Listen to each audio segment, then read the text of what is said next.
କାକଟପୁର ସରକାରୀ ଉଚ୍ଚ ବିଦ୍ୟାଳୟ ସ୍ତରୀୟ ପିଏମ୍ ଶ୍ରୀ ଉତ୍ସବ 2026 କାର୍ଯ୍ୟକ୍ରମ ଅନୁଷ୍ଠିତ ହୋଇଯାଇଛି। ପୁରୀ ଜିଲ୍ଲା କାକଟପୁର ବ୍ଲକର କାକଟପୁର ସରକାରୀ ଉଚ୍ଚ ବିଦ୍ୟାଳୟ ସ୍ତରୀୟ ପିଏମ୍ ଶ୍ରୀ ଉତ୍ସବରେ ମୁଖ୍ୟ ଅତିଥି ଶ୍ରୀଯୁକ୍ତ ତୁଷାରକାନ୍ତି ବେହେରା, ମାନ୍ୟବର ଉପାଧ୍ୟକ୍ଷ ଜିଲ୍ଲା ପରିଷଦ ଶ୍ରୀଯୁକ୍ତ ସ୍ୱାଧୀନ କୁମାର ନାୟକ, ଅଧ୍ୟକ୍ଷ ପଞ୍ଚାୟତ ସମିତି କାକଟପୁର ଶ୍ରୀଯୁକ୍ତ ଶ୍ରୀଧର ନାୟକ, ସରପଞ୍ଚ କାକଟପୁର ଅଭୟ ସେଠୀ, ସମାଜସେବୀ ରତିକାନ୍ତ ବେହେରା, ସମାଜସେବୀ ଜ୍ଞାନରଞ୍ଜନ ସାହୁ, ସଂଯୋଜକ ପଞ୍ଚସଖା ଶିକ୍ଷା ସେତୁ ପୁରୀ ସନ୍ତୋଷ କୁମାର ଚୌଧୁରୀ, ଅଧ୍ୟକ୍ଷା ବିଦ୍ୟାଳୟ ପରିଚାଳନା କମିଟି ଦୀନାଲତା ପରିଡ଼ା ଯୋଗ ଦେଇଥିଲେ। କାକଟପୁରରୁ ମୃତ୍ୟୁଞ୍ଜୟ ମହାପାତ୍ରଙ୍କ ରିପୋର୍ଟ, ଓଡ଼ିଶା ନ୍ୟୁଜ୍। जे बहुत बहुत धन्यवाद राज्य सरकार जो पीएमश्री उत्सव जो स्कूल नेशनल एजुकेशन पॉलिसी ढांचार जो कार्यक्रम करा जाउची एथरे पिला मानकर एजुकेशनल डेवलपमेंट सहित जो स्किल डेवलपमेंट जो होलिस्टिक डेवलपमेंट रे एटा गोटे सहायक हम प्रत्येक स्टॉल मध्य मु बोलिली पिला माने खाइबा पीवा पारंपरिक खाइबा पेटू आरंभ करके जो परिया पत्र ग्रोसरी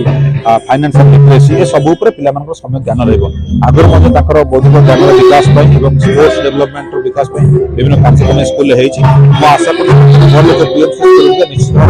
तार द्वारा उद्देश्य अछि सपोर्ट करबो ता सहित शिक्षक शिक्षयित्री मानकर सहयोग रहछि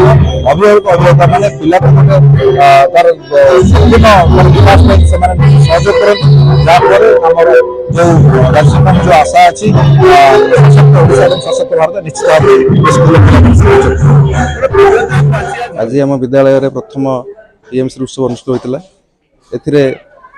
आमर चारोटी जो एस्पिरेशनल कंपोनेंट अच्छी तार चारोटी स्टॉल कराइला एम संपृक्त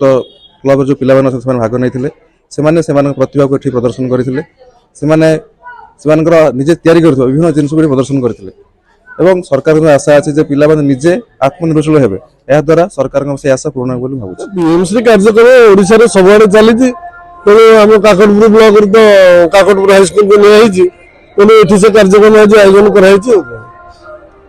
सरकार लक्ष्य है पिला माने जमी बेकार न बसवे भितर अंतर्निहित गुणर विकास हम